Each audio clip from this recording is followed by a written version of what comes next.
Vous arrivez dans le webinaire organisé par Tech for Life avec les RSE Data News sur les questions de rapprochement entre la RSE et les services financiers des entreprises. Et donc, bienvenue dans ce deuxième webinaire intitulé Cause commune. Cause commune parce que nous pensons à Tech for Life que dans le moment qui est celui de l'anthropocène, dans lequel nous devons donner de la valeur à des choses négligées que sont le vivant et les sociétés humaines, eh bien, le temps est venu d'un travail d'évaluation de ces dimensions environnementales et sociales. Le temps est venu aussi d'une comptabilité environnementale et ces webinaires sont organisés dans la logique, dans la valorisation de notre activité de l'Alliance Compta Régénération, ACR, qui a été lancée il y a 2 ans et demi, qui comprend une quarantaine de membres et qui donc travaille sur ces sujets avec, comme vous le savez, la parution l'année dernière de la cartographie des acteurs, enjeux et controverses pour une comptabilité multicapitaux. Nous avons aujourd'hui le plaisir d'avoir avec nous 3 intervenants de grande qualité. Nous avons Karine Fourneron, responsable études économiques en charge de l'extra-financier chez Orange, Philippe Herman, directeur finances durables du groupe Veolia, et Laure Philippon, directrice financière et ESG chez Engie. Nous allons traiter, après donc, la première session que nous avions fait sur ces webinaires Cause commune, était consacrée au rapprochement entre les ONG et les financiers. Parce qu'effectivement, il y a des reconfigurations qui sont en train d'opérer pour donner de la valeur à ces dimensions qui sont des dimensions vitales. Aujourd'hui, donc, nous allons traiter du rapprochement entre le monde de la RSE et celui de la finance, qui s'est accéléré depuis 2 à 3 ans, parce que les investisseurs et les parties prenantes des entreprises sont poussés par des vagues de réglementation et par l'importance croissante de la notation extra-financière. Il y a d'autre part un besoin croissant au sein même de l'entreprise d'objectiver, de rendre tangible la trajectoire durable et aussi d'optimiser ces financements à court et à long terme. À Tech for Life, on a l'habitude de parler dans ce cadre-là de gouvernance par les empreintes, c'est-à-dire que nous allons piloter de plus en plus nos organisations en connaissance de cause, en connaissance des impacts des entreprises, de façon à les rendre soutenables. On parle aussi de transition depuis la simple solvabilité des entreprises vers une viabilité des entreprises que la comptabilité augmentée va pouvoir attester. Alors, ce sont donc ces sujets que nous allons aborder ce matin. Je donne la parole à Pierre Sidem qui va animer ce débat. Il est le fondateur du média spécialisé que vous connaissez, j'imagine, RSE Data News. Pierre, merci de cette animation, merci d'être avec nous pour cette connaissance très fine que tu as de ces sujets. Merci Dorothée pour cette entrée en matière. Merci à vous tous d'être là avec nous aujourd'hui. Alors, nos panélistes, Philippe Herman chez Veolia, Laure Philippon chez Engie et Karine Fourneron chez Orange. Je voudrais vous demander, pour rentrer tout de suite dans le vif du sujet et puis un peu planter le décor pour notre audience, de nous dire en quelques mots, vraiment en 2 minutes chacun, vu de votre fenêtre, quel est le principal enjeu ou votre principal ressenti par rapport à cette problématique de convergence RSE et finance? Comment elle se dessine selon vous et vous de votre fenêtre et comment s'y préparer en 2 minutes? Je peux commencer à répondre.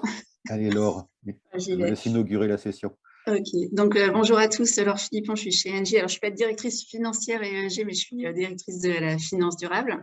Alors les enjeux et problématiques. Alors déjà le point, c'est ce qu'on constate. Moi j'ai pris mon poste il y a 2 ans et donc notamment sur des sujets d'interaction avec la sphère financière et les investisseurs sur les thématiques ESG. On voit que c'est un sujet qui monte de plus en plus, et notamment le sujet climatique. Il a pris une ampleur dans les discussions avec la sphère financière dans les entreprises chez Engie qui sont c'est assez prépondérant. On l'a vu, il y a même des sujets d'engagement actionnarial. C'est des sujets qui vont en assemblée générale. On a présenté cette année Premier, c'est on climate, c'est-à-dire qu'on a demandé à nos investisseurs un avis sur la stratégie climatique de l'entreprise. Donc ça, c'est vraiment quelque chose qui bouge. Et donc, l'enjeu autour de ça, c'est comment on peut communiquer clairement sur nos objectifs, les engagements qu'on a pris, et ensuite rendre compte de la performance sur ces objectifs.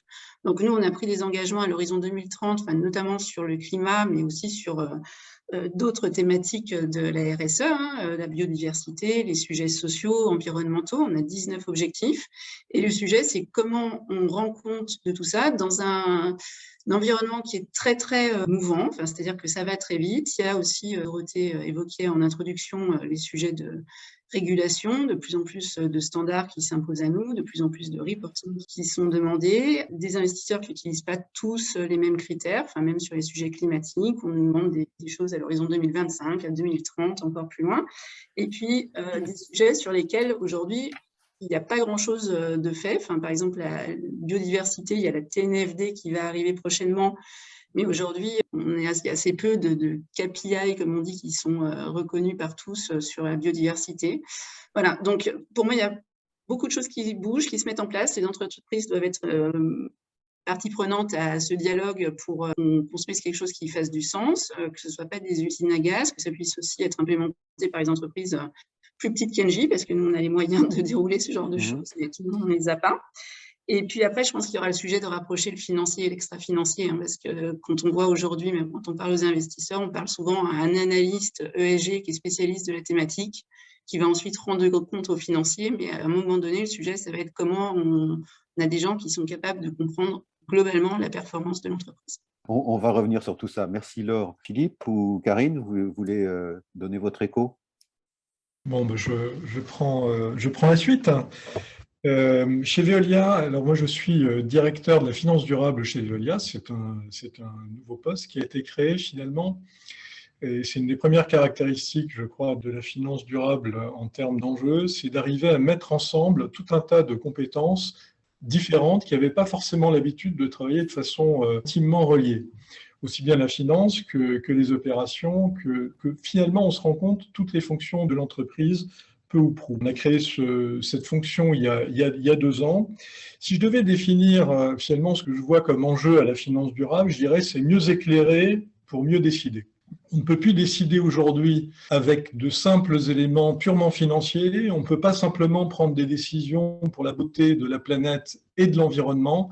Il faut arriver à prendre des décisions éclairées en mélangeant ces 2 domaines et asseoir ces décisions sur des choses aussi tangibles et objectives que possible. C'est pour ça que Dorothée, tout à l'heure, mentionnait les modèles qui émergent de comptabilité tendue.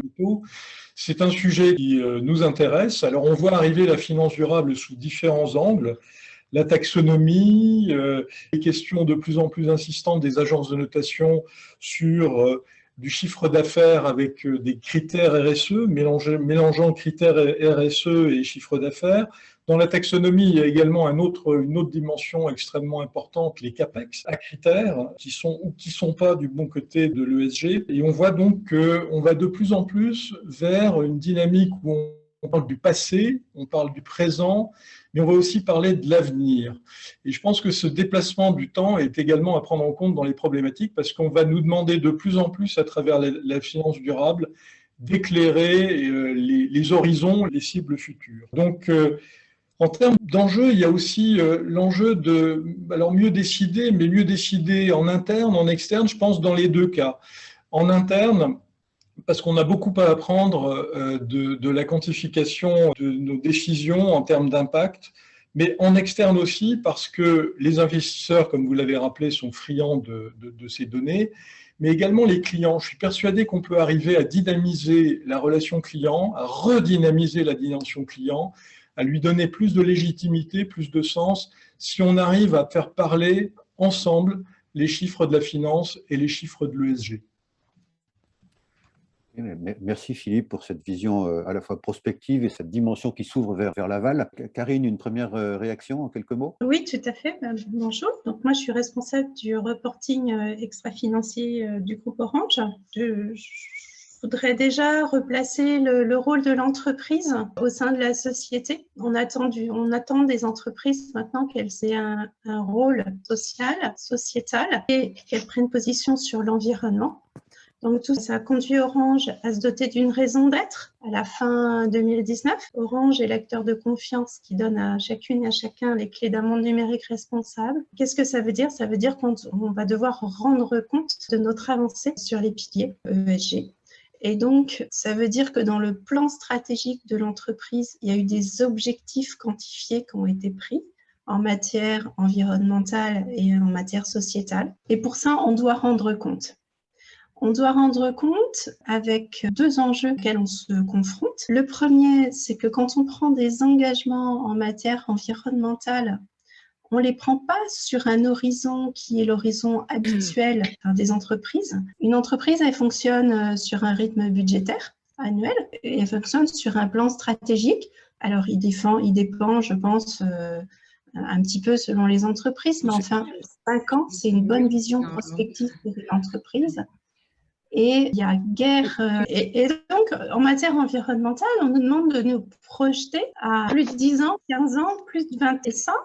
L'entreprise n'a pas cet outil, doit construire, c'est un des enjeux, doit construire l'outil qui lui permet de s'inscrire sur une trajectoire qui est beaucoup plus longue que ceux sur lesquels ces trajectoires sont habituellement fixées. Ça, c'est un premier enjeu. Le deuxième enjeu, c'est qu'elle manque de cadre normatif établi qui permet que quand on parle de quelque chose, on parle tous avec le même langage. Si je prends les finances, en Europe, en tout cas, on est tous sur les IFRS. Quand on parle d'un chiffre d'affaires, tout le monde comprend de quoi on parle et on a une acceptation commune de ce que veut dire notre chiffre d'affaires, surtout les items financiers. En matière de responsabilité sociale, ce n'est pas encore le cas. C'est en voie de normalisation, ce qui fait que même sur l'environnement, qui est un peu plus normé que le reste des sujets ESG, on n'est pas sûr, en utilisant le même mot, de parler de la même chose. Donc ça, c'est le second enjeu auquel on est confronté. Les deux enjeux, l'enjeu temporel et l'enjeu normalisation. Merci Karine, et on voit dans votre première réaction à vous trois qu'on est dans une problématique qui est multidimensionnelle, à la fois dans les thèmes auxquels elle touche, que dans le temps, la temporalité à laquelle elle s'attache. Je voudrais, si vous voulez bien, que vous essayiez de restituer à notre audience, mais cette fois de manière très concrète, ce qui, ces dernières années, puisqu'on voit bien que les fonctions que vous occupez aujourd'hui sont relativement récentes aussi, il y a eu une évolution là-dessus, qu'est-ce qui a déjà poussé dans vos entreprises à un dialogue construit ou organisé autour d'un projet précis entre la fonction RSE et la fonction finance? Je pense par exemple à des choses comme la structuration d'une émission d'obligations vertes, ou de mécanismes de financement Sustainability Linked Bonds ou Long, la convergence de matrices de risque financières ou extra-financières, des prix internes du carbone, des évaluations d'investissement OPEX ou CAPEX à venir qui engagent l'entreprise souvent sur des durées longues, la préparation de roadshow investisseurs ou même parfois des réponses à des demandes de clients, je crois que vous le souligniez tout à l'heure Philippe, sans compter les demandes diverses et variées d'agences extra-financières. C'est des choses que vous vivez. Est-ce que certaines ont plus que d'autres, chacun dans vos entreprises respectives, cristallisé ce rapprochement? Volontiers. Alors, chez Veolia, on s'est posé la question des green bonds. Évidemment, on a un plan de décarbonation depuis un certain nombre d'années. On a également des conséquences du prix du carbone et des émissions qui sont des conséquences financières, puisque nous avons des usines qui sont émettrices de CO2 dans nos budgets. On voit apparaître les coûts correspondants. Toutes ces questions que vous avez évoquées, on les a vécues depuis de nombreuses années. Alors, je dirais, on les a vécues dans un lien relativement de collaboration relativement soft entre une fonction et la finance. Ça peut être, par exemple, la supervision de tout ce qui est usine d'énergie avec les conséquences du prix du carbone. Ça peut être les programmes de sortie du charbon permettant à terme à Veolia de sortir de ce combustible fossile et de résoudre cette question, d'avancer vers une énergie plus durable. Ça n'a pas suffi à faire naître la finance durable. En fait, ce qui a fait naître la finance durable, c'est comme facteur vraiment déclencheur, c'est la taxonomie verte. Pourquoi? Parce que pour pratiquer la taxonomie, on n'a pas su se contenter d'un simple dialogue de juxtaposition entre un point de vue d'un département et un autre. Il a fallu arriver à mélanger de façon beaucoup plus intime les données, beaucoup plus profondes, pour arriver à détourer dans, par exemple, un chiffre d'affaires, ce qui relève d'une activité considérée comme verte par Bruxelles, de ce qui relève d'une activité considérée comme non verte. Ça veut dire que dans l'appréhension habituelle de notre comptabilité, eh bien, il a fallu, et à l'échelle mondiale, donc pour toutes nos filiales, il a fallu arriver à descendre dans les tréfonds des rouages financiers pour arriver à qualifier chacun des éléments économiques unitaires en termes de qualification par rapport à la taxonomie. C'est redoutablement complexe. Ça veut dire qu'un même business, on va le couper en morceaux. Par exemple, notre business tout simplement de collecte de déchets, il a fallu la couper en morceaux pour savoir ce qui était de la collecte sélective d'un côté et de la collecte non sélective d'un autre. Alors Philippe, pour arriver à créer un résultat taxonomique. Il a fallu couper en morceaux certaines de nos usines de traitement. Et selon des géométries qui n'étaient pas du tout prévues par les systèmes d'information à l'origine. Philippe, on va revenir, pardon, je me permets de vous couper parce qu'on va revenir sur les enjeux de ce chantier taxonomique et de la transversalité des compétences nécessaires pour arriver à taguer tout ça. Je voudrais demander rapidement à Laure et à Karine ce qui, chez Engie et chez Orange, dans votre expérience, a cristallisé ce rapprochement. Donc pour Philippe, c'est véritablement cette taxonomie qui a permis de ne plus juste poser, mais mélanger véritablement les données. Comment vous l'avez vécu chez Engie et chez Orange? Alors, pour moi, il y a deux événements, entre guillemets, qui ont fait que les équipes financières et RSE se sont rapprochées, qu'il y a eu un dialogue plus proche entre les deux. Le premier, c'était les émissions d'obligations vertes, de Green Bond, en 2014. Parce que ça a eu lieu à un moment où le groupe était quand même encore très carboné. Enfin, on avait des actifs charbon en portefeuille et donc on a pris la décision seulement en 2015 de ne plus développer d'actifs charbon. Donc, les émissions d'obligations vertes, elles sont arrivées avant cette décision. Et donc, ça a été vraiment, quand vous faites des émissions vertes, il faut s'assurer que l'argent est bien dirigé vers des projets qui sont qualifiés de verts. Donc, il y a des financiers qui doivent travailler avec les équipes RSE pour s'assurer de ça. Et puis, il y a l'équivalent du Do Not Significantly Harm de la taxonomie, c'est-à-dire qu'on s'assure aussi que sur plein d'autres critères environnementaux, sociétaux, enfin même d'engagement des parties prenantes, il n'y a pas de problème sur ces projets. Donc ça a été déjà une première opportunité de discussion entre les équipes. Et souvent, ça conduit aussi à réfléchir à un green framework qui est utilisé pour les émissions futures, c'est-à-dire vraiment à structurer de manière reproductible, finalement, approche financière, puisqu'une obligation, c'est du financement pour une entreprise, et financière avec le fléchage vers des projets identifiables et auditables, et les KPI qu'on leur associe. Et le deuxième catalyseur… Alors, le deuxième, j'ai rapidement là-dessus, c'est l'annonce par notre CEO en mai l'année dernière, notre engagement net zéro 2045. Le net zéro. Parce que moi, je faisais partie du comité d'investissement et où… avant cette annonce, parfois, j'avais l'impression, avec les business développeurs et les financiers, d'être l'empêcheuse de tourner en rond. Et en fait, avec cette annonce, il y a eu complètement un changement de mindset chez tout le monde. C'est-à-dire que la semaine d'après, en comité d'investissement, c'était les business développeurs et les financiers qui étaient en train de se dire « Mais est-ce que c'est cohérent avec notre trajectoire carbone ? Si j'ai un budget qui est restreint en termes d'allocation de CO2, est-ce qu'il vaut mieux que je l'alloue sur ce projet avec telle rentabilité financière ou est-ce que je l'alloue sur un autre ?» Donc, je veux dire, il y a eu vraiment un changement, mais radical en quelques semaines. Enfin, moi, j'ai été vraiment épatée par ça. Et depuis, on reviendra peut-être un peu sur les process, etc. Mais nous, on a mis en place des process CO2 et RSE qui sont vraiment construits en coopération avec la finance pour que tout boucle et tout soit cohérent. Alors, merci Laure. Alors, Karine, ça recoupe votre propos de tout à l'heure qui disait que maintenant, on ne se contente plus de faire un reporting qui est une photo de ce qui s'est passé dans l'année, mais qu'il faut arriver à justifier le plan stratégique d'emblée et sur plusieurs années. Comment a été pris ce virage chez Orange? Racontez-nous. Donc, nous, on a pris l'engagement d'être net zéro carbone sur l'entièreté du groupe sur les scopes 1, 2, 3 dans le cadre de notre plan stratégique, donc fin 2019, plan stratégique qui s'appelle Engage 2025, c'est-à-dire qui couvre la période 2020-2025. Donc, pour faire ça, qu'est-ce que ça veut dire? D'abord, on s'est fixé une cible intermédiaire en 2025, qui est l'horizon du plan stratégique, qui est de réduire les émissions de CO2 scope 1 et 2 de 30% en 2025 par rapport à 2015. Et après, ça veut dire quoi quand on prend un objectif comme ça au niveau du groupe? Ça veut dire que chaque entité, donc Orange est présent dans 26 pays, et puis avec Orange Business Service, il a fallu voir comment cet objectif groupe était décliné dans chacune des entités. Ça veut dire quoi? Ça veut dire qu'on doit établir des trajectoires dans chaque entité et voir dans les discussions, dans les business reviews, enfin dans les revues d'affaires, quels sont les moyens que l'on va allouer dans chaque pays pour parvenir à cet objectif. C'est ce que disait Laure. Mais concrètement, ça veut dire, est-ce qu'aujourd'hui, j'ai le droit de faire des investissements complémentaires pour substituer des charges d'exploitation à un nouvel investissement qui me permettra de diminuer mes émissions de CO2?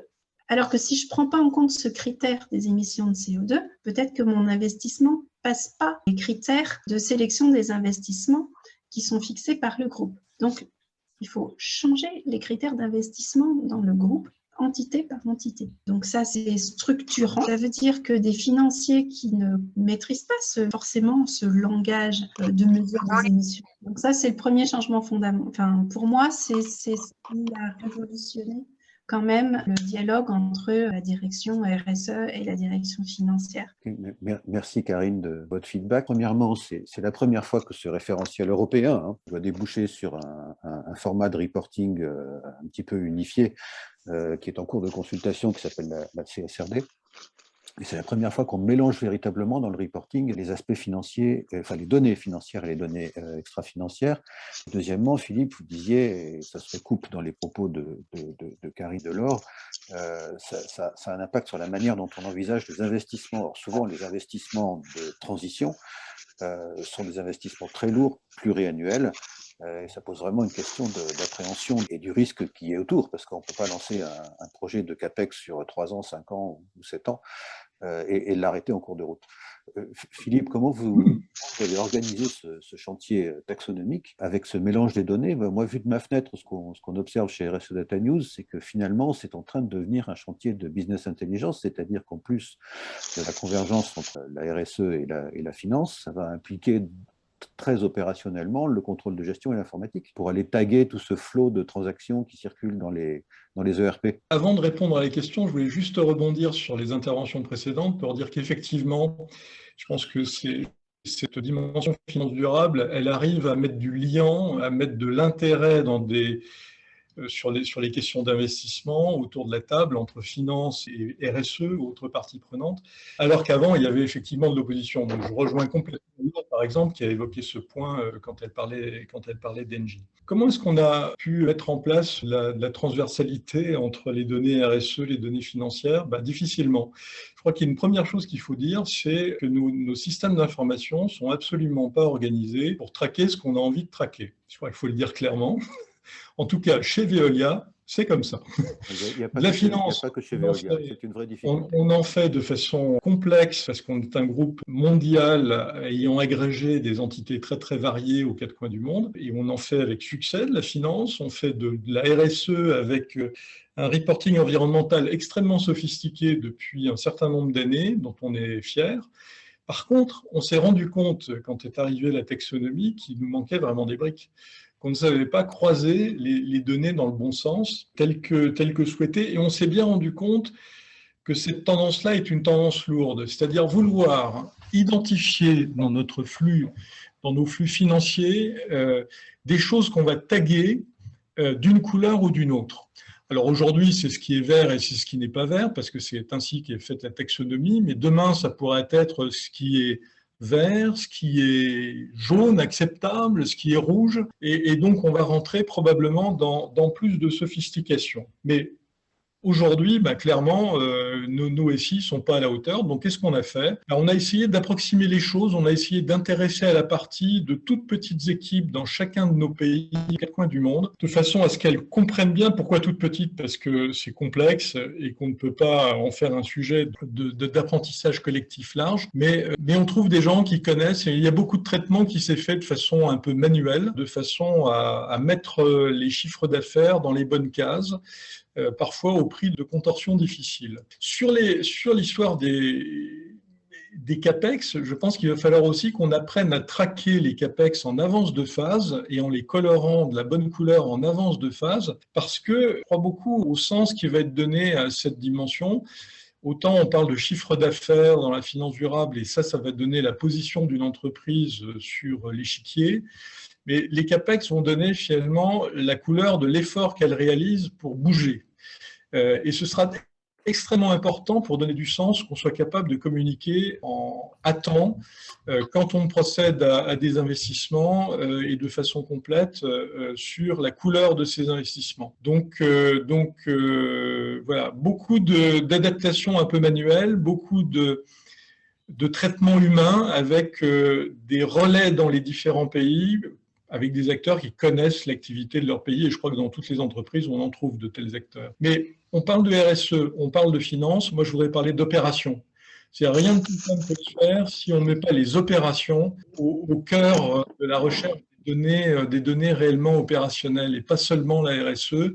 C'est un triptyque RSE, opération et finance. On va revenir à ce volet-là, qui est celui de la capture de données. Je voulais faire réagir Laure et Karine sur finalement cette taxonomie verte qui déboule et qui conduit à faire des découpages, effectivement, vert, pas vert, ou peut-être bientôt, comme vous avez peut-être suivi les péripéties de la taxonomie de l'acte délégué complémentaire et de la réaction du groupe d'experts techniques qui préconise vert, orange et rouge. Je ne vais pas rentrer dans ce détail-là, mais en tout cas de faire ces découpages dans des systèmes d'information qui ne sont pas prévus pour ça, et aussi qui aujourd'hui sont quand même très tournés vers le carbone, peut-être moins, ou en tout cas pas encore sur d'autres dimensions. Je peux intervenir sur l'exercice, sur les process qu'on a mis en place pour répondre à nos obligations relatives à la taxonomie. Donc, on a mis en place un groupe de travail RSE Finance. Il y avait des personnes de contrôle de gestion, une personne dédiée spécifique, en fait, qui est venue prendre en charge et des personnes du système d'information. Je suis d'accord avec ce qu'a dit Philippe, c'est-à-dire que le système d'information financier doit évoluer pour prendre en compte les aspects RSE et avec un degré de capillarité qui est quand même très très fin au regard de la taxonomie. Nous, on avait un petit problème chez Orange parce que la taxonomie, c'est un texte qui est en évolution, qui est en construction. On en est aux premières phases, donc il y a certains secteurs, les secteurs les plus polluants, qui ont fait l'objet d'un examen en priorité par la Commission.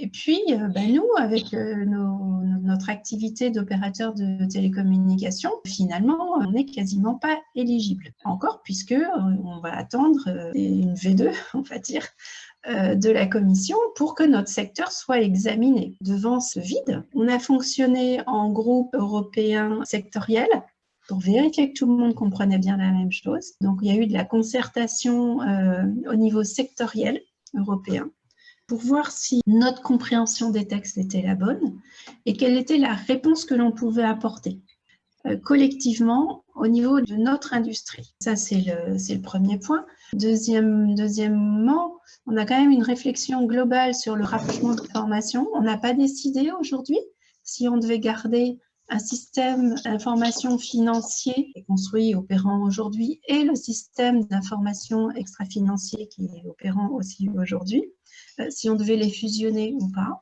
Ça, on n'a pas pris la décision. Ce qu'on voit, c'est qu'avec l'intelligence artificielle, la multiplication des compteurs et autres, notamment dans l'environnement sur les consommations énergétiques, et en interagissant avec nos fournisseurs d'énergie, on peut peut-être avoir une information beaucoup plus détaillée que ce dont on dispose actuellement. Je fais focus sur l'énergie, Philippe, mais en pensant à Veolia, c'est la même chose sur les déchets finalement. Tous ces flux, on se dit qu'avec le big data, on va pouvoir avoir une analyse beaucoup plus fine pour reporter, mais surtout pour les gérer. Parce que c'est quand même, le reporting c'est important, notre obligation de transparence elle est importante, mais notre préoccupation première c'est bien la gestion de tous ces flux et l'optimisation des ressources que l'on utilise. On voit bien, Karine, merci, on voit bien l'importance de ce chantier avec des décisions d'architecture informatique et de reporting qui ne sont pas forcément faciles à prendre parce qu'effectivement, le calendrier européen est pour le moins confus, tant pour les entreprises d'ailleurs que pour les investisseurs qui sont soumis au pendant de la taxonomie avec le SFDR. Laure, comment vous vivez ça, parce que c'est loin d'être fini encore, je suppose, chez Engie. Et puis on rebouclera ensuite sur les autres parties prenantes autour de la RSE et de la finance. Philippe mentionnait les opérations, mais il y a aussi les ventes, hein, surtout si on veut s'occuper de son scope 3 dans la perspective d'une promesse net zéro. Mais c'est notre rebond d'après. Je vais essayer d'être concise dans ma réponse parce que globalement, pas mal de choses ont déjà été dites. Hein. C'est vrai que nous, on est en train d'implémenter le sujet activités qui sont alignées avec la taxonomie. C'est-à-dire que pour le moment, on a reporté uniquement sur les activités qui étaient éligibles à la taxonomie. Donc, on est en train de faire le travail de screening et c'est un gros travail parce que, je veux dire, il faut aller dans un niveau de granularité qui est quand même très, très important. Alors, là où nous, on n'a pas forcément trop de problèmes, c'est sur l'aspect CAPEX, en fait, parce que justement, on avait tous nos process Green Bond qui étaient en place avec aussi des matrices avec 9 critères RSE qu'on regarde pour l'ensemble de nos investissements. Donc, en fait, il y avait déjà un gros travail qui était fait là-dessus. Donc, il va falloir aller un cran plus loin. Mais je veux dire, les gens qui étaient dans ces process sont déjà habitués à ça, etc. Donc, ce sera sans doute assez facile, entre guillemets. Après, il y a tout ce qu'il y a à faire sur les activités et les actifs qu'on a déjà en portefeuille. Et là, par contre, ça va être un travail un peu plus important. Et puis l'autre, moi, j'ai une petite question, c'est-à-dire que je suis parfois un peu sceptique sur ce que les investisseurs, etc., vont faire de tous ces chiffres. Parce que, on va donner les CAPEX qui sont alignés avec la taxonomie, très bien. Surtout, on va donner le chiffre d'affaires aligné avec la taxonomie. Nous, on voit qu'il y a une coalition d'investisseurs qui est très connue sur le marché, qui est Climate Action 100+. Ils font un benchmark chaque année sur les entreprises les plus polluantes. Donc, on a le plaisir d'en faire partie. Et dans un des critères qui est public de ce benchmark, il y a le fait d'avoir donné une guidance sur le pourcentage de chiffre d'affaires vert. Bon, c'est très bien, sauf que pour une entreprise comme Engie, le chiffre d'affaires, ça ne veut rien dire. C'est-à-dire que ce n'est pas un KPI financier qui est pertinent pour l'entreprise. Donc, c'est-à-dire qu'on ne donne déjà pas de guidance sur notre chiffre d'affaires globalement. C'est-à-dire qu'on ne dit pas, attention, notre chiffre d'affaires va être là ou là. On communique sur d'autres KPI financiers. Donc, ils attendent de nous qu'on donne des guidances sur le pourcentage de chiffre d'affaires vert, ce qui ne sera pas possible pour nous. Et donc, voilà, moi, c'est des choses qui me laissent un peu perplexe sur l'utilisation qui va être faite par toute la sphère financière des chiffres de la taxonomie. Comme le mentionnait Philippe, en fait, ce qui est important, c'est le sujet de transition, c'est comment on bouge le business model de l'entreprise, comment on le fait évoluer, donc les sujets CAPEX, etc. Mais voilà, c'est mon petit bémol sur le sujet taxonomie. Alors, les investisseurs vont être eux aussi soumis à des parts vertes qui portent d'autres noms, mais aujourd'hui, notre focus, c'est plutôt l'entreprise. Donc, on ne va pas détailler ça. Alors, il y a d'autres, je vois que l'heure tourne et il va nous rester 5 bonnes minutes pour conclure. Au-delà de la finance et de la RSE, on l'a effleuré à plusieurs reprises lors de ce débat, il y a plusieurs autres intervenants. On peut penser aux opérations, Philippe, vous l'avez dit. On peut penser aussi à l'aval, c'est-à-dire à ses clients, parce que décarboner ou s'engager sur une trajectoire net zéro, c'est inenvisageable de le faire seul. Comment est-ce que vous avez commencé à organiser ça les uns et les autres? Peut-être Philippe, vous aviez effleuré le sujet tout à l'heure. Si on essaye de... Je disais tout à l'heure en introduction que finalement, la finance durable est un sujet complètement transversal dans l'entreprise. J'en suis vraiment persuadé. Si on essaye de lister un petit peu les différents acteurs, on a cité la RSE évidemment, la finance, les opérations, parce que moi, ce que je constate, c'est que souvent la RSE a été dans le passé une fonction un peu juxtaposée aux opérations, mais venant en plus, pas forcément imbriqué dans les opérations. Avec la finance durable, on se rend compte qu'il faut vraiment rentrer dans les vrais chiffres, dans la précision des chiffres, boîte élémentaire par boîte élémentaire. On parlait de niveau de capillarité tout à l'heure, je crois que c'est Karine qui évoquait ce point. Et donc, on rentre vraiment dans le dur. Et c'est pour ça que les opérations en elles-mêmes doivent être partie prenante. Mais au-delà de ça, aujourd'hui, on travaille beaucoup sur la communication. Personne ne va rien comprendre, comme a dit Laure, parmi les parties prenantes à ces affaires-là, s'il n'y a pas de la pédagogie. Il faut vraiment arriver à faire parler les chiffres, à leur donner du sens. Et aujourd'hui, c'est un domaine nouveau. je suis comme Laure, quand nos fonds d'investissement présents au capital vont voir arriver des chiffres, je ne sais pas ce qu'ils vont en faire, honnêtement. Et je ne sais pas si eux-mêmes savent ce qu'ils vont en faire. Donc, il va falloir créer la compréhension de ce qu'il y a derrière les chiffres pour arriver à mettre en place, j'allais dire, un dialogue, pas seulement la communication de chiffres bruts de fonderie, mais un dialogue qui ait du sens et qui permette à chacun de mieux comprendre et donc de mieux décider. Donc, on a dit la communication. Alors, je ne mentionne pas l'IT. Pourquoi? Parce que tout à l'heure, on a évoqué les problématiques d'évolution des outils IT. On n'en est pas encore, pour moi, à ce degré de maturité. On est encore dans une phase où on s'interroge énormément. On travaille avec du jetable. On travaille avec les outils tels qu'ils existent, mais on sent bien qu'il va falloir industrialiser alors qu'on n'a pas encore toutes les clés de l'industrialisation. Vous évoquiez la CSRD tout à l'heure. Elle va elle-même apporter un niveau de complexité supplémentaire par rapport à la taxonomie.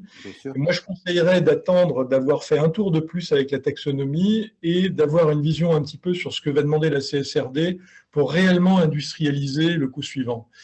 C'est encore un peu trop tôt, me semble-t-il. La partie stratégique, on se rend compte à travers tous les exemples qui ont été évoqués que tout ça nous attire vers le futur et qu'on a dû parler à 20 ans d'anticipation et là on est bien dans le domaine de la stratégie. Le commerce, j'évoquais le fait qu'aujourd'hui, je suis persuadé, et nous avons quelques expériences en cours, je suis persuadé que sur le présent, si on arrive à faire parler les comptabilités étendues aux autres capitaux et au capital naturel en particulier, on va réussir à rénover le dialogue d'aujourd'hui, pas de demain, d'aujourd'hui sur les enjeux. Les enjeux pour aussi bien sur nos réseaux d'eau que sur nos activités de déchets, avec les clients municipaux par exemple, et intéresser la partie d'une façon beaucoup plus motivée qu'elle ne l'est aujourd'hui. Donc vous voyez, on est en brossant ce champ finalement. Le seul acteur que j'ai écarté, parce que c'est trop tôt, c'est l'IT, mais finalement, il sera assez rapidement impliqué lui aussi. Et tous les acteurs de l'entreprise vont finir par être co-acteurs de la finance durable. Merci Philippe pour cette vision teintée d'optimisme dans un contexte qui est encore un peu flou et incertain. Laure, comment vous avez vécu ça chez Engie du point de vue d'un énergéticien en plus, où l'aval, c'est une question qui n'est pas facile. Il y a pas mal de questions qui ne sont pas faciles globalement sur ces sujets. C'est clair. Donc voilà. Non, c'est vrai que je rebondis sur le sujet stratégie. Globalement, nous, les financiers, on les a beaucoup engagés sur ce qu'on fait aujourd'hui, les développements, les décisions d'investissement, même le PAMT. Aujourd'hui, on construit des plans à moyen terme à 3 ans, donc financiers et CO2 qui sont alignés. Du coup, là, sur l'aspect IT, nous, c'est le point sur lequel on avance peut-être le plus vite, sans attendre, parce qu'en fait, il y a des données opérationnelles qui sont utilisées à la fois par les financiers et par les équipes de reporting CO2, typiquement nos volumes de vente de gaz ou la production d'énergie. C'est des choses qu'on utilise à la fois pour le financier, pour le CO2. On a besoin de cohérence. Donc ça, on est en train de, nous, tout remettre à plat et sécuriser tout ça. Et puis après, il y a le long terme avec, là, un gros travail qui n'est plus avec les financiers, mais avec les stratèges de l'entreprise. Parce qu'on n'est pas capable de faire des projections financières à 15 ans, on ne sait pas où seront les prix de marché ni quoi que ce soit. Par contre, on est capable de faire des hypothèses sur comment le biométhane va se développer ou des choses comme ça, et donc de faire le lien avec le CO2. Et du coup, je suis désolée, je me suis un peu éloignée de la question qui était… Comment est-ce que vous embarquez d'autres fonctions ou parties prenantes comme les opérations ou le commercial, voire vos clients? Non, mais alors du coup, voilà, donc ça, c'est le stratège financier. Et après, sur le commercial et nos clients, nous, ça fait partie de notre business model. En fait, sur nos objectifs de réduction d'émissions de CO2 à 2030, on a des objectifs en propre sur notre empreinte carbone à nous, mais on a aussi un objectif qui est une espèce d'objectif hors bilan CO2, c'est-à-dire c'est les émissions évitées chez nos clients. On a un objectif d'éviter 45 millions de tonnes par an chez nos clients avec les produits et services du groupe à l'horizon 2030. Du coup, je veux dire, ça fait clairement partie du business model. Nos commerciaux sont complètement engagés là-dessus et c'est ce qu'on vend. Donc là, on n'a pas tellement de challenge, c'est-à-dire que c'est vraiment cœur pour l'entreprise. Et après, on a aussi un gros travail qui a été fait par la direction des achats de l'autre côté sur des critères d'achat responsable et aussi d'engagement avec nos principaux fournisseurs sur le sujet CO2 et notamment sur s'assurer que nos principaux fournisseurs ont aussi pris des engagements climatiques, soit qui sont alignés à SBTI ou qui sont dans un processus. Mais donc ça donne lieu à des réunions annuelles ou biannuelles avec eux pour comprendre ce qu'ils font et comment ils sont en train de bouger sur ces sujets. Alors, merci Laure. Et justement, Karine, vous mentionniez tout à l'heure le fait que vous avez à l'étude des méthodes artificielles pour arriver à capturer ces données. Par exemple, on peut penser que lorsque vous demandez un devis à un fournisseur, vous allez essayer de mettre, je ne sais pas, une teneur en carbone dans la réponse qu'il vous fait, de façon à ce que ce soit injecté dans vos systèmes d'information. Est-ce qu'on peut rêver de ça dans un proche avenir ou on est encore loin du compte? Oui, je pense que ça existe déjà. Alors, chez Orange, le scope 3, c'est-à-dire les émissions aval et amont, sont 5 fois supérieures à nos émissions scope 1 et 2. C'est-à-dire que nous, on fournit du service. Donc, finalement, l'équation environnementale, elle repose à la fois sur la construction du matériel pour que l'on puisse offrir ce service, et puis, dans une moindre mesure, l'utilisation de ce matériel. Et donc, ça veut dire qu'il faut qu'on travaille avec nos fournisseurs, principalement,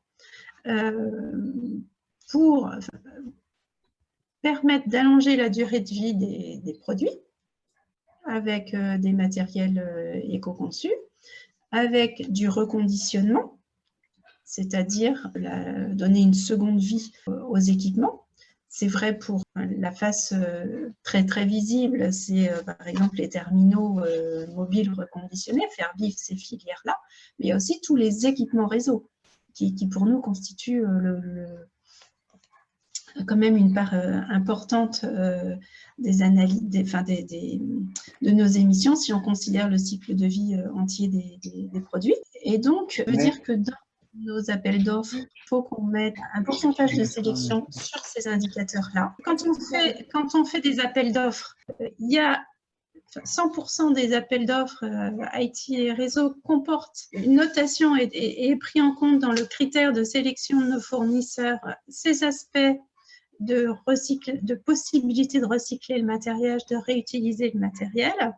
On a aussi des initiatives avec d'autres opérateurs au sein d'associations comme la JAC, la Joint Alliance for CSR, qui sont une association d'opérateurs télécoms qui vise à promouvoir le reconditionnement de matériel auprès de travailler avec les fournisseurs pour qu'ils nous proposent, c'est-à-dire on embarque notre chaîne d'approvisionnement dans le fait de pouvoir recycler et réutiliser du matériel.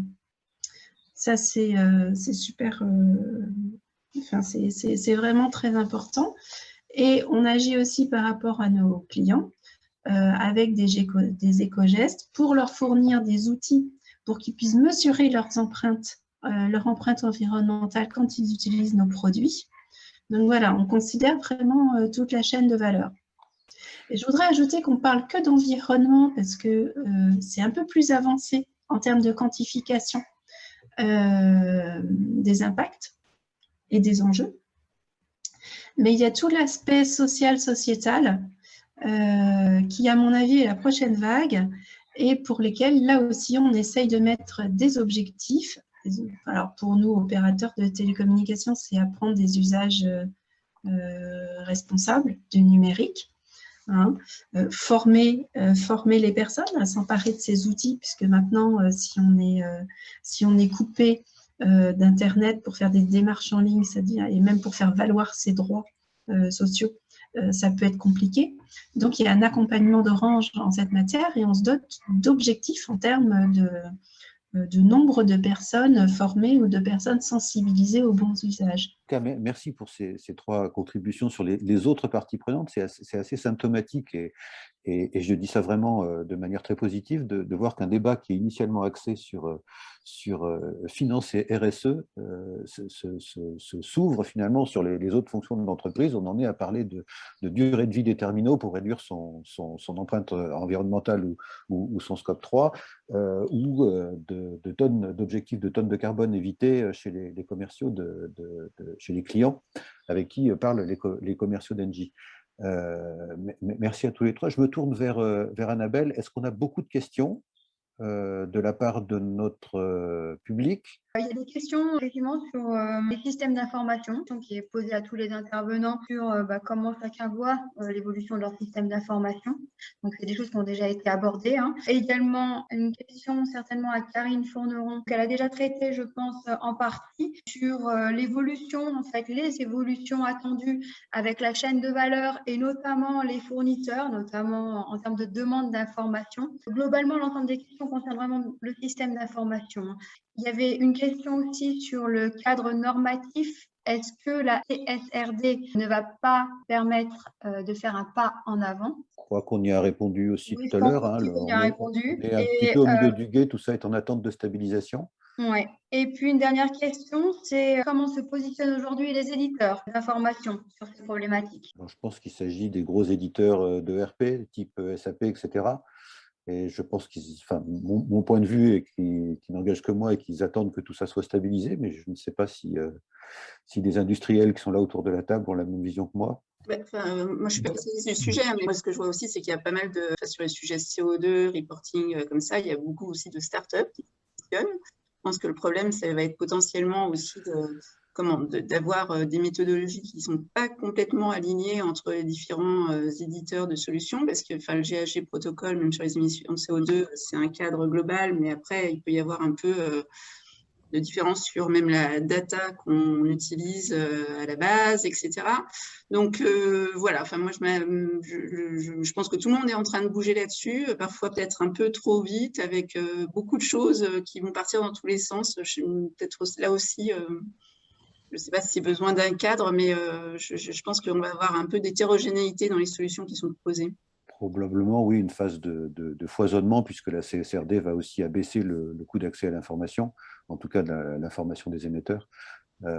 Donc, oui, probablement une phase de foisonnement et d'abord axée sur le carbone, parce que là, c'est là qu'il y a le plus de métriques que les logiciels peuvent cruncher.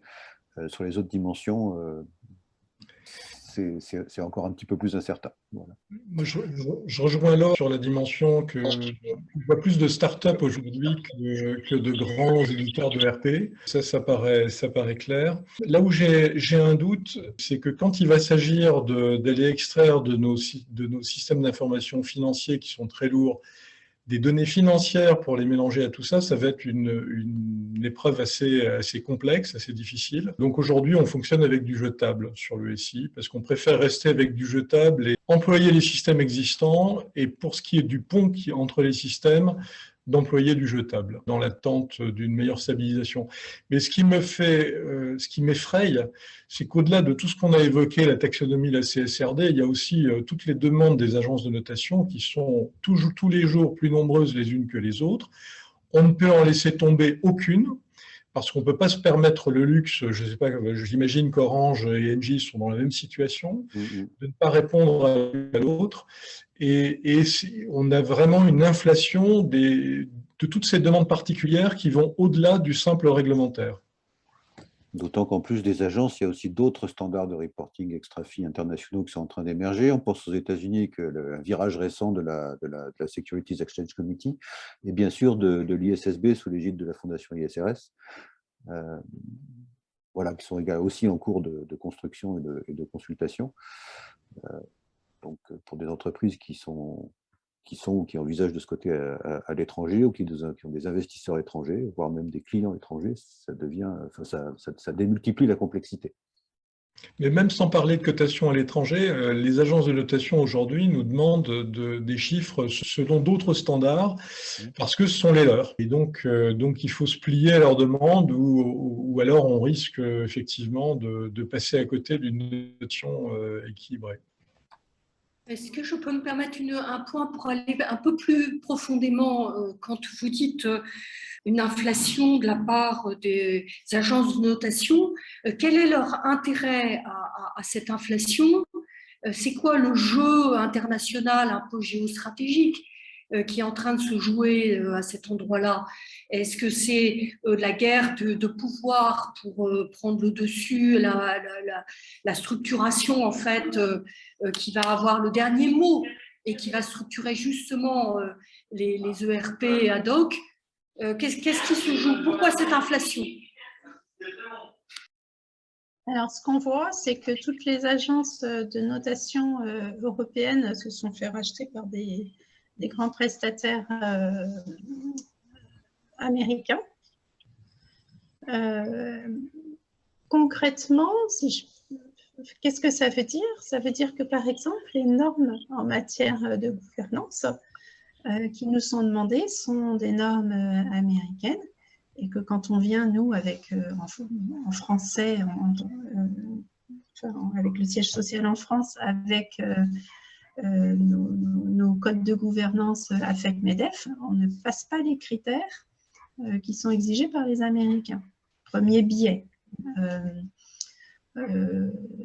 Deuxième biais, quand on nous demande de reporter selon le caractère ethnique, enfin, ethnicity, la race, je crois qu'ils emploient ce mot, ou l'origine, je vais être neutre, l'origine des personnes, ça, ce sont des reportings que nous, enfin, Français en tout cas, ne pouvons pas produire, puisqu'il n'est pas autorisé de faire cette statistique-là.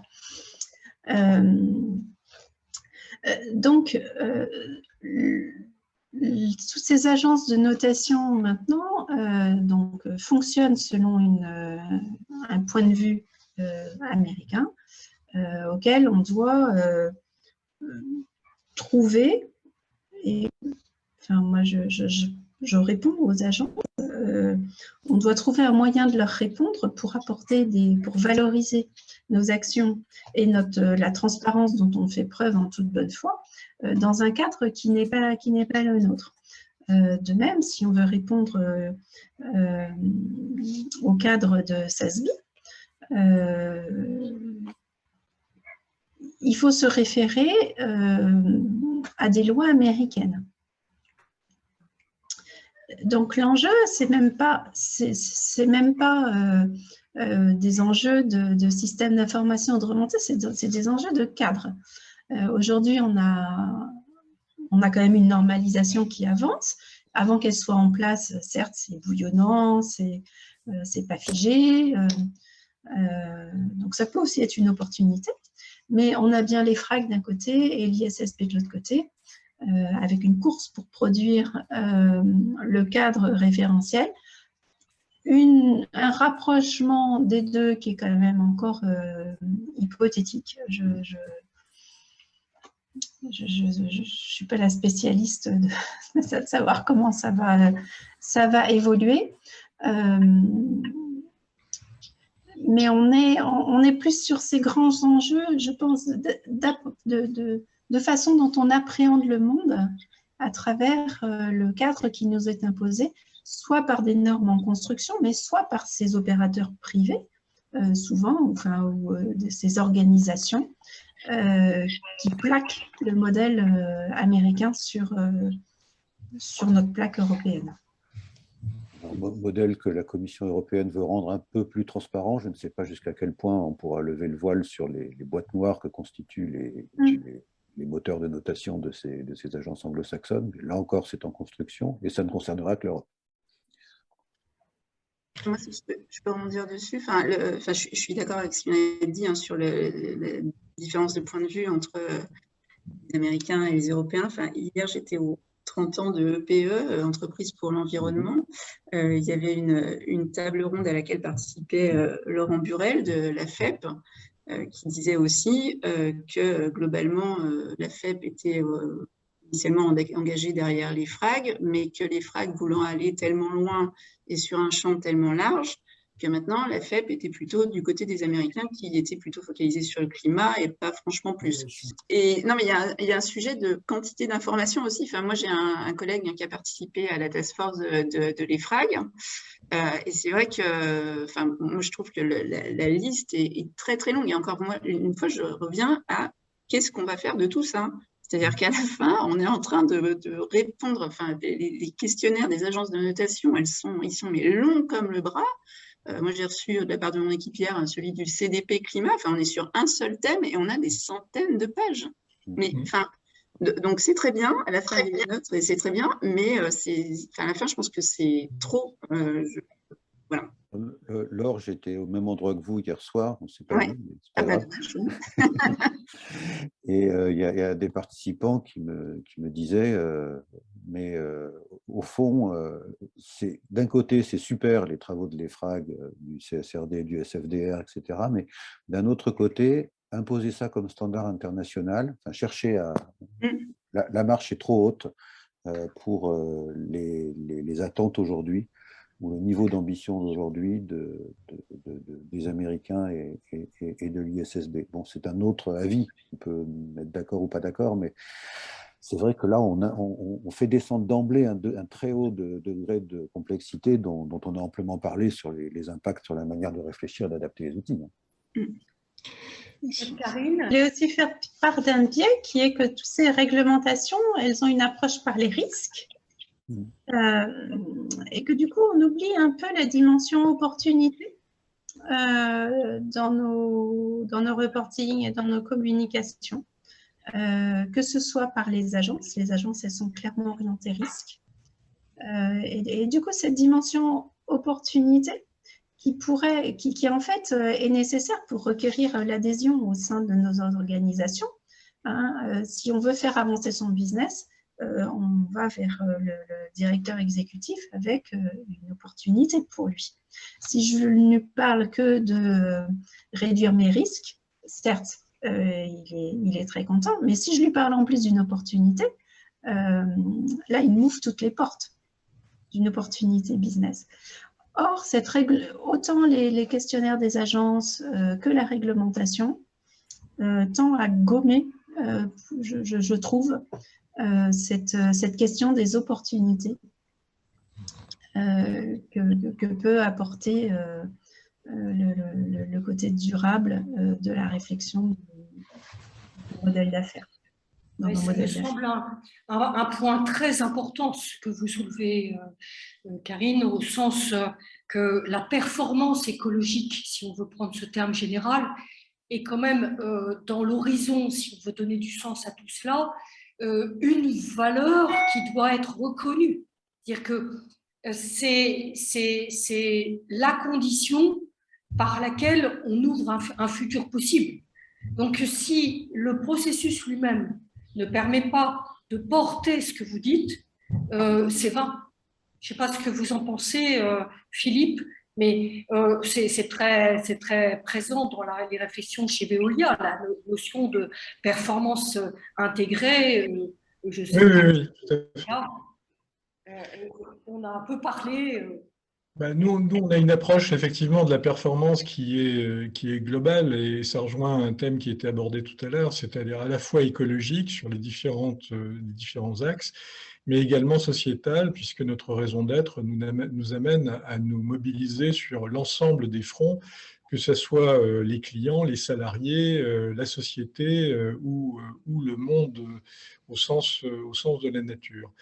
Moi, je voulais revenir sur les biais, parce que moi, il me semble j'en vois 3, moi, des biais. Et je commencerai par un biais qui me semble assez fondamental, que je vois omniprésent. C'est le biais de la défiance que manifeste la Commission européenne à l'égard des entreprises. Je mets les pieds dans le plat, parce que autant mettre les pieds dans le plat tout de suite. On sent quand même que il n'y a pas une confiance totale qui permettrait de poser le minimum de questions permettant d'obtenir les réponses voulues. L'impression que j'ai, c'est que, comme il y a cette défiance, on a l'impression qu'en posant 3 fois plus de questions, on va avoir une vision plus fiable de ce que les entreprises voudraient cacher autrement. Et je suis désolé, les entreprises sont des acteurs comme les autres et peuvent être traités de façon totalement responsable, à condition qu'on leur donne un cadre clair et qu'il n'y a pas besoin de cette complexité, de ce surquestionnement pour avoir une appréhension de la réalité fidèle à ce qu'elle devrait être. Et même, je dirais, on risque l'effet inverse, c'est-à-dire qu'à vouloir trop d'informations, on va finir par perdre la qualité de l'information et le sens que peut avoir l'information. Bon, le deuxième biais, on l'a évoqué, hein, c'est le modèle anglo-saxon contre le modèle européen. Et le troisième, je crois qu'il est inhérent au fait que les agences de notation ont chacune leur genre de beauté et que chacune a envie de développer un modèle. Donc en fait, chacun développant son approche, il y a fatalement un certain nombre de questions qui vont lui être propres et qui ne seront propres qu'à elle, puisque c'est sa marque de fabrique. Donc c'est ce à quoi on observe, à quoi on assiste, avec un nombre d'agences de notation qui s'intéressent à notre cas toujours plus important d'année en année. On doit en être à une quinzaine aujourd'hui, probablement, et ce sera probablement une vingtaine d'ici 2-3 ans. Donc il y a là-dedans différents motifs qui sont très très complémentaires et qui me rendent pessimiste sur les capacités à l'avenir à aller vers une sobriété des demandes vis-à-vis des entreprises. Il y a une dernière question dans le fil de discussion qui concerne en fait la dimension sociale et sociétale. Et la question, c'est quels sont les éléments qui laissent penser que cette dimension sociale et sociétale sera la prochaine étape? Si je peux commencer, je vais faire très vite, mais effectivement, il y a le sujet de taxonomie sociale, le projet de taxonomie sociale de l'Union européenne qui fait que ça va mettre la dimension sociale sur le devant de la scène. Nous, c'est un sujet dans le secteur de l'énergie qu'on adresse et qu'on adresse de plus en plus via les sujets de transition juste, notamment, c'est-à-dire quels sont les impacts sociaux de la transition énergétique. Donc, on va, typiquement, quand on ferme une centrale charbon, il y a un sujet d'accompagnement des employés, de formation, de s'assurer qu'ils retrouvent un emploi, etc. Il y a un sujet de coût de l'énergie, de faire que l'énergie soit un coût abordable pour tous. Voilà. Donc, nous, le sujet social et sociétal, en tout cas chez Engie, on voit beaucoup par ce prisme-là. C'est un sujet dont on parle de plus en plus avec l'ensemble de nos parties prenantes. C'est les investisseurs, mais aussi les communautés, nos clients. Voilà, c'est vraiment un sujet qui vient là et sur lequel nous, on avance. On devrait... Il y a un plan de transition juste d'ici la fin de l'année, justement, pour un peu formaliser nos engagements là-dessus et essayer de quantifier, suivre certains KPI sur ce sujet. Après, moi, là où je suis toujours un peu perplexe, c'est, je reviens, je suis désolée, je suis finance durable, donc avec les investisseurs, quand ces sujets-là sont parfois vraiment là, c'est-à-dire qu'on reçoit un questionnaire là aussi long comme le bras sur la thématique gender, par exemple. Et puis en fait, après, on se rend compte que ça, effectivement, c'est pris en compte dans leur assessment ESG, mais que pour une entreprise comme Engie, le sujet, c'est le climat, et qu'en fait, qu'on atteigne nos objectifs sur la thématique gender ou pas, ça ne changera rien. Donc voilà, c'est-à-dire que ces sujets, ils sont regardés, ils sont considérés. Après, je ne sais pas dans quelle mesure ça impacte les décisions aujourd'hui dans la sphère financière. Chez Veolia, on est complètement impliqué sur la dimension sociale et sociétale. Je l'expliquais tout à l'heure avec la raison d'être, mais depuis beaucoup plus longtemps que l'adoption de cette raison d'être. Ça fait partie de notre culture et de notre façon de nous impliquer dans la société et de la transformer en profondeur. Alors, faut-il en faire un thème de la finance durable? Ça, c'est moins évident. Aujourd'hui, on fait de la performance environnementale et sociétale, on fait de la performance pour nos parties prenantes, mais là où je suis un peu dans le doute, c'est que si on devait traduire, par exemple, ce qui va nous arriver si la taxonomie sociale voit le jour, traduire des comptes d'entreprise dans des critères sociaux et sociétaux, moi, je ne vois pas tellement l'intérêt de cette complexification du passage par la finance pour rendre compte d'une implication de l'entreprise. Il y a 100 000 autres façons de le faire et qui peuvent être déjà normalisées à travers la CSRD. pour expliquer ce qu'on fait bien, et combien on en fait et jusqu'à quel point, sans pour autant passer par des biais de financiarisation comme la taxonomie verte par exemple. Voilà, donc HALT a une complexité inutile dans ce domaine-là, mais évidemment, et je pense que du côté taxonomie, ce qui verra jour juste après le climat, c'est probablement la biodiversité. C'est un sujet qu'on sous-estime parce que s'il vient toujours en dernier, d'ailleurs c'est le 6e objectif de l'Europe, mais et puis c'est un objectif qu'on a du mal à maîtriser très très concrètement. Enfin, moi je vois au niveau de Veolia qui est pourtant impliqué dans des territoires très divers à l'échelle du monde. C'est un sujet avec lequel on n'est pas forcément hyper à l'aise, mais néanmoins, c'est probablement le prochain, parce qu'il est important. Je pense que ce sera le mot de la fin, je pense, hein, pour Pierre, que je remercie pour cette animation. Vous avez donné un temps extrêmement riche, très dense d'informations. Merci aux panélistes de leur sincérité et de leur retour. Oui, tout à fait. Et beaucoup de clarté, on voit que ça ne va pas du tout être facile, qu'il y a beaucoup de choses trappes. J'aime beaucoup les biais que vous avez nommés. Et je pense que ça méritera une restitution. Un grand merci à chacun. Je voudrais rappeler que dans le cadre de ces webinaires, nous publions des notes d'éclairage.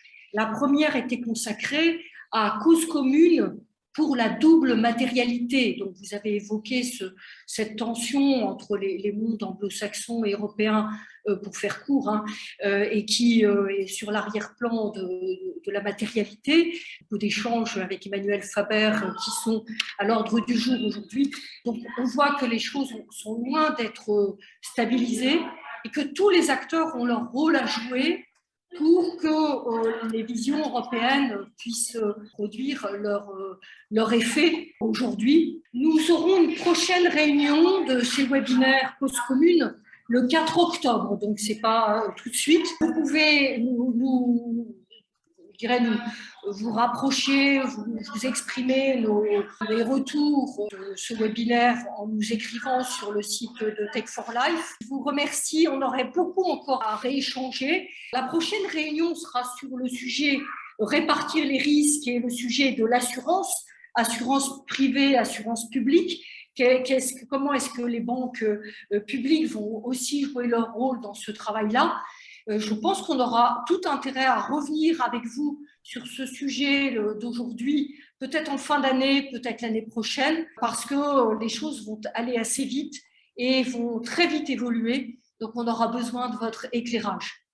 Un grand merci à tous et je vous dis à très bientôt.